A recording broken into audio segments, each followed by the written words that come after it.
13 বছরেই শুরু হয়েছিল অন্ধকারের পথে হাঁটা। একসময় অন্যতম জনপ্রিয় শিশু অভিনেত্রী ছিলেন তার নিষ্পাপ হাসি, অসাধারণ অভিনয় আর মিষ্টি কণ্ঠে মুগ্ধ হয়েছিল কোটি কোটি দর্শক। মাত্র 8 বছর বয়সে ডিজনির জনপ্রিয় অ্যানিমেশন লিলো অ্যান্ড স্টিচে লিলো চরিত্রে কণ্ঠ দিয়ে তিনি বিশ্বজোড়া খ্যাতি পান। পরে দ্য রিং ছবিতে সামারা চরিত্রে অভিনয় করে ভয়ের এক নতুন ইতিহাস তৈরি করেছিলেন। এত অল্প বয়সে যে সাফল্য অনেকেই কল্পনা করতে পারেন না, সেই সাফল্যই পেয়েছিলেন ডাভে চেজ। কিন্তু ক্যামেরার আলো নিভে যাওয়ার পর শুরু হয় আরেক জীবন। সে জীবন ছিল নিঃসঙ্গতা, খারাপ জিনিস সেবনের প্রতি আসক্তি, গৃহহীনতা এবং আত্মধ্বংসের গল্প। মাত্র 35 বছর বয়সে তার প্রয়াণ শুধু একটি হলিউড তারকার প্রয়াণ নয়, বরং সমাজের সামনে এক কঠিন সতর্কবার্তা। লস অ্যাঞ্জেলসের কাউন্টি মেডিকেল এক্সামিনার রিপোর্ট অনুযায়ী ডাভে চেজের প্রয়াণের কারণ হচ্ছে এইডস। একই রিপোর্টে দীর্ঘদিন ধরে একাধিক ধরনের খারাপ জিনিস সেবনের ইতিহাসেরও উল্লেখ রয়েছে। এই তথ্য সামনে আসতেই নতুন করে শুরু হয়েছে আলোচনা। কিভাবে একসময়ের প্রতিভাবান শিল্পীর জীবন এমন করুণ পরিণতির দিকে এগিয়ে গেল? ডাভের বাবা জন সওয়ালিয়ার সংবাদ মাধ্যমকে জানান, তার মেয়ে মাত্র 13 বছর বয়স থেকে খারাপ জিনিস সেবনের সঙ্গে জড়িয়ে পড়েছিলেন। তিনি আরও দাবি করেন, কৈশোর থেকেই ডাভে একাধিক ব্যক্তির সঙ্গে অসুরক্ষিত ঘনিষ্ঠ সম্পর্কে জড়িয়ে পড়েন। তার বাবার বিশ্বাস, দীর্ঘদিনের সেই ঝুঁকিপূর্ণ জীবনযাপনই শেষ পর্যন্ত তার এইচআইভি সংক্রমণ এবং পরবর্তীতে এইডসের দিকে তাকে নিয়ে যায়। তবে উল্লেখ করা জরুরি, এটি তার বাবার ব্যক্তিগত বক্তব্য। মেডিকেল এক্সামিনারের রিপোর্টে এইচআইভি বা এইডসের সংক্রমণের নির্দিষ্ট উৎস বা কারণ উল্লেখ করা হয়নি। আর এই বিষয়টি বর্তমান সমাজের কাছে সবথেকে বড় একটি শিক্ষা। কারণ এইচআইভি কোনো মানুষের চরিত্র বিচার করার বিষয় নয়, এটি একটি ভাইরাসজনিত সংক্রমণ। কিন্তু অসচেতনতা, অসুরক্ষিত ঘনিষ্ঠ সম্পর্ক এবং খারাপ জিনিস সেবন এই সংক্রমণের ঝুঁকি অনেকগুণ বাড়িয়ে দিতে পারে। ডাভের শৈশব ছিল স্বপ্নের মতো। ছোটবেলা থেকেই গান, নাচ এবং অভিনয়ে অসাধারণ প্রতিভা ছিল তার। মাত্র 3 বছর বয়সে তিনি গান গাওয়া এবং নাচ শেখা শুরু করেন। খুব অল্প সময়ের মধ্যে হলিউডে নিজের জায়গা তৈরি করে ফেলেন। Spirited Away, Donnie Darko, Oliver Bean, একের পর এক জনপ্রিয় কাজ তাকে নিয়ে যায় সাফল্যের শিখরে। কিন্তু শিশু তারকাদের জীবন অনেক সময় বাইরে থেকে যতটা সুন্দর দেখায়, বাস্তবে ততটা নয়। অল্প বয়সে প্রচণ্ড খ্যাতি, অর্থ, মানসিক চাপ, পারিবারিক অস্থিরতা এবং ভুল সঙ্গ, এইসব অনেক সময় একজন কিশোর বা কিশোরীর জীবনকে বিপথে নিয়ে যেতে পারে। ডেভিড ক্ষেত্রে তার বাবার বক্তব্য অনুযায়ী এমনটাই ঘটেছিল। তিনি জানান, মেয়ে ধীরে ধীরে পরিবারের থেকে দূরে সরে যান।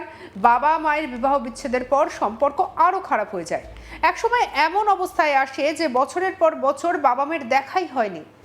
যদিও ফোনে মাঝে মধ্যে কথা হতো, তবু সেই দূরত্ব আর কমেনি। পরবর্তীকালে ডাভে লস অ্যাঞ্জেলসের স্কিড রো এলাকায় গৃহহীন অবস্থায় জীবন কাটাচ্ছিলেন বলে তার বাবা জানান। এই এলাকা বহুদিন ধরেই খারাপ জিনিস সেবনের, অপরাধের, মানসিক স্বাস্থ্য সমস্যা এবং গৃহহীন মানুষের জন্য পরিচিত। অনেক সময় খারাপ জিনিস সেবনের সঙ্গে জড়িয়ে পড়লে একজন মানুষ নিজের সিদ্ধান্ত নেওয়ার ক্ষমতা হারিয়ে ফেলেন। তখন ঝুঁকিপূর্ণ ঘনিষ্ঠ সম্পর্ক, একই সুই ব্যবহার বা অন্যান্য বিপজ্জনক কাজের সম্ভাবনা বেড়ে যায়। চিকিৎসা বিশেষজ্ঞদের মতে দীর্ঘদিন ধরে এ বিষয়ে সতর্ক করে তারা আসছেন। এখানেই সাধারণ মানুষের সচেতন হওয়া অত্যন্ত জরুরি। প্রথমে জানা দরকার, এইচআইভি এবং এইডস এক জিনিস নয়। এইচআইভি হলো একটি ভাইরাস, আর দীর্ঘদিন চিকিৎসা না হলে এই ভাইরাস শরীরে রোগ প্রতিরোধ ক্ষমতাকে নষ্ট করে দেয় এবং শেষ পর্যন্ত এইডস তৈরি হতে পারে। এইচআইভি ছড়ানোর প্রধান উপায়গুলোর মধ্যে রয়েছে আক্রান্ত ব্যক্তির সঙ্গে নীরব ছাড়াই ঘনিষ্ঠ সম্পর্ক, দূষিত সুচ বা সিরিঞ্জ ভাগ করে ব্যবহার করা, পরীক্ষাবিহীন সংক্রমিত রক্তগ্রহণ, গর্ভাবস্থা, প্রসব বা স্তন্যপানের সময় মা থেকে সন্তানের শরীরে সংক্রমণ। অন্যদিকে হাত মেলানো, একসঙ্গে বসে খাওয়া, আলিঙ্গন করা একই টয়লেট ব্যবহার করা, মশার কামড় বা সাধারণ স্পর্শে এইচআইভি ছড়ায় না। এই ভুল ধারণা এখনো সমাজের অনেক মানুষের মধ্যে রয়েছে। চিকিৎসকদের মতে একাধিক ঘনিষ্ঠ সম্পর্কের সঙ্গী থাকলে সংক্রমিত কারোর সংস্পর্শে আসার সম্ভাবনা বেড়ে যায়, আর যদি নিরোধ ব্যবহার করা না হয় তাহলে ঝুঁকি আরও বৃদ্ধি পায়। তবে একাধিক সঙ্গী থাকা মানেই এইচআইভি হবে এমনটা কিন্তু নয়।